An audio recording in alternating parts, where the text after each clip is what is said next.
I want to introduce you to the modern science of infant cognition. Infant cognition has been something studied for a very long time. And there's a certain view that has had behind it a tremendous philosophical and psychological consensus. And it's summarized in this Onion headline here. And the idea is that babies are stupid, that babies really don't know much about the world. Now, the work that this Onion headline is satirizing is the recent studies, which I'm going to talk about, suggesting that on the contrary, babies might be smarter than you think. And to discover the intelligence of babies, we have to ourselves be pretty smart in developing different techniques. To study what a baby knows, you can't ask it questions. Babies can't talk. You could look at what it does, but babies are not very coordinated or skilled. So you need to use clever methods. One clever method is to look at their brain waves. This child on the right died during testing. It was a tragic, crushed by the weights of the electrodes. He's happy though. You can study their brain waves. One of the few things babies can do is they could suck on a pacifier. And you might think, well, you know, how can you learn anything from that? Well, for instance, you could build machines that when babies suck on a pacifier, they hear music or they hear language. And then you could look at how much they suck on the pacifier to determine what they like. But undeniably, we got most of our knowledge about babies from studies of their looking times. That's one thing babies can do. They can look. And I have up here, this is a picture of Elizabeth Spelke, who's a developmental psychologist who's developed the most research on looking at babies' looking times and what you could learn from them. And I have here two ways you could learn from looking. One is preference. So for instance, suppose you want to know, for whatever reason, do babies like the looks of dogs or cats? Well, you could put a baby down, have a picture of a dog here, a picture of a cat here, and see which one the baby looks at. Babies can move their eyes, and that could tell you something. Do babies distinguish pretty faces from ugly faces? Well, put a pretty face here, an ugly face here, see if the baby prefers to look at the pretty one. You could also do habituation and surprise. And much of the studies I'm going to talk about here involve habituation and surprise. Habituation is a fancy word for boredom. What you do is you show a baby something over and over again. Now remember, from behaviorism, the baby will learn this isn't very interesting. Then you show the baby something different. If the baby really sees it as different, the baby will look longer. And you could use that as a measure of what babies find different. For instance, suppose you want to know if a baby can tell green from red. Well, you could show the baby a green patch, a green patch, a green patch, a green patch. Baby will get bored. Then a red patch.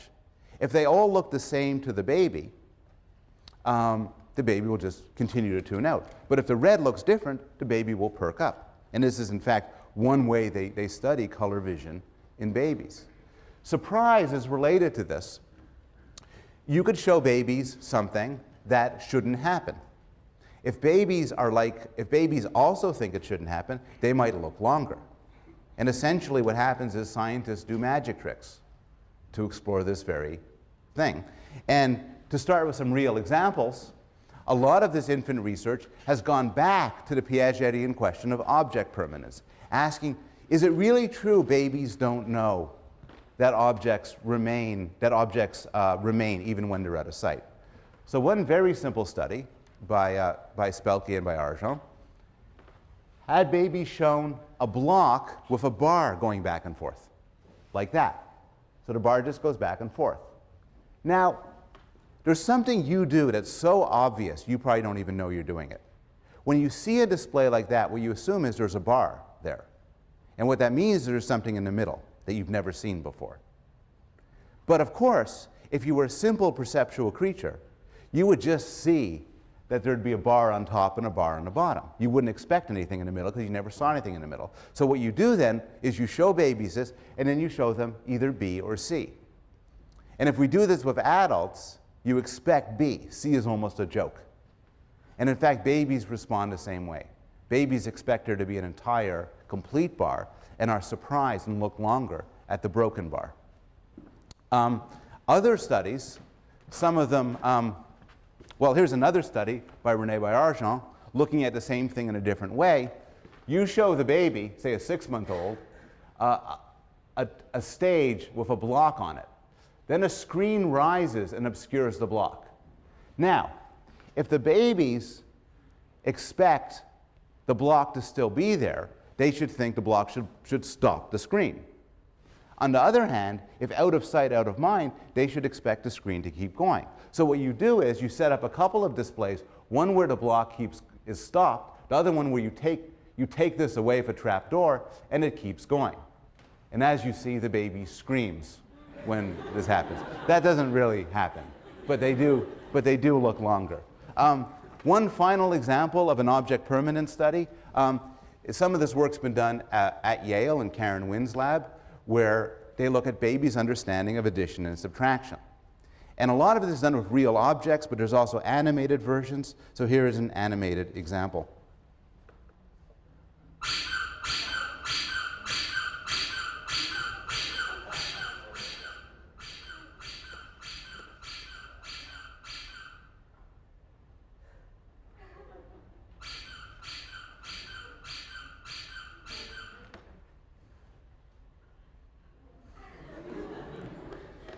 Babies are surprised.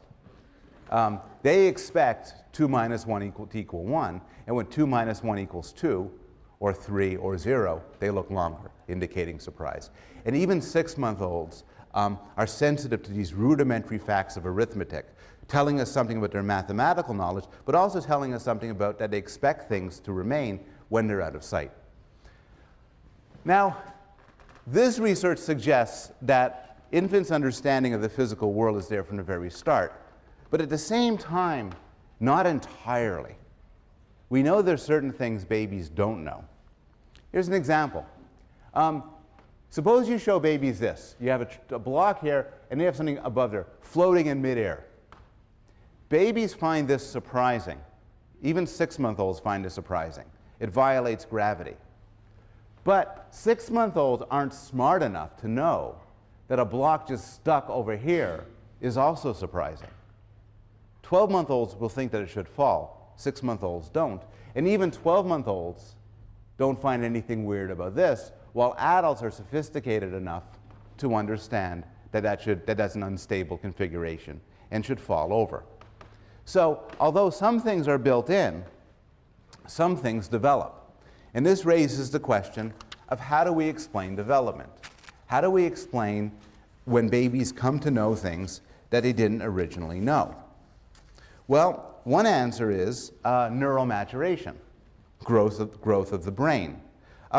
Most of the neurons you have now in your head, right now, you had when you were in your mother's uterus. What happens in development isn't for the most part the growth of new neurons, it's for the most part pruning, getting rid of neurons. So the neural structures change radically as babies kind of get rid of excess neurons through development. At the same time, though, connections between neurons grow like crazy. And this process of synaptic growth, where there's the connections across different synapses, peaks at about 2 years. Finally, remember myelination, where you sort of get this fatty sheath over your neuron to make it more effective? That also happens through development. And in fact, it goes through development, and even teenagers are not fully myelinated. In particular, they're not fully myelinated in their frontal lobes. Recall that frontal lobes are involved in things like restraint and willpower. And so it could be the problem is the baby's brain doesn't develop yet. Another possibility is there's problems with inhibition. This is related again to the frontal lobes, and this comes up with the A not B error. So remember, the baby reaches, it's moved,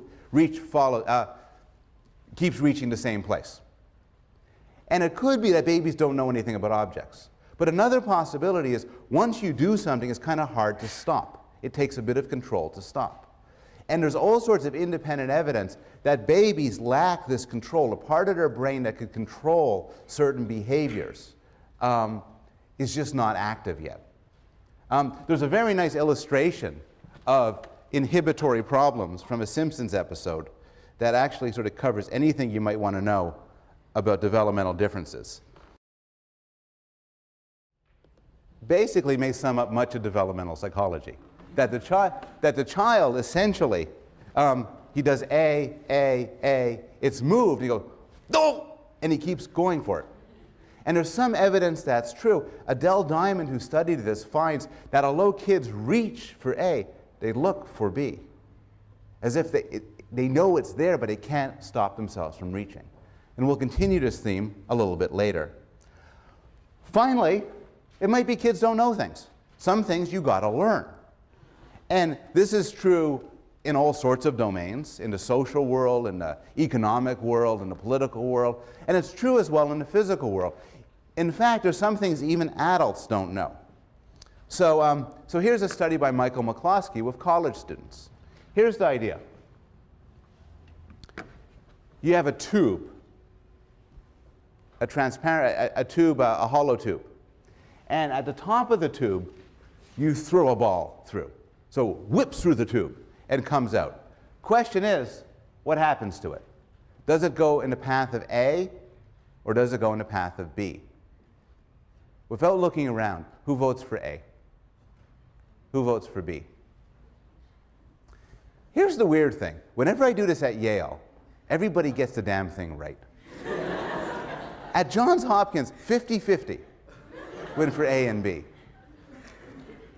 I got to get a better demo. But anyway, college students not here show systematic biases of incorrect physical intuitions. Here's a twist. And if you found people who were less wonderful than you all and asked them, you'd get a lot of people saying the curving thing. But here's the twist. Ask somebody, what if you took a tube and you squirted water through it? Where would the water go?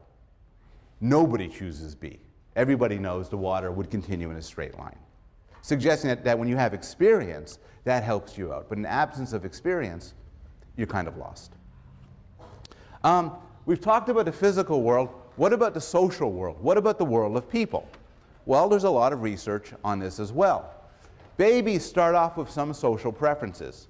If you take newborn babies, it's very hard to do research with newborn babies, actually, because of the consent procedure and everything. So most of this work is done in France, where they have no laws at all. They just rush into, women give birth, and rush into, say, we are psychologists, and then they do experiments on the babies. And it's terrific. And this is like one of them, where they compare babies looking at this versus this. Babies like the one that looks like a face. These are newborns. There's some preferences with humans and with other primates to favor faces. Babies are also social animals, too. So they're natural mimics. Andrew Meltzoff, for instance,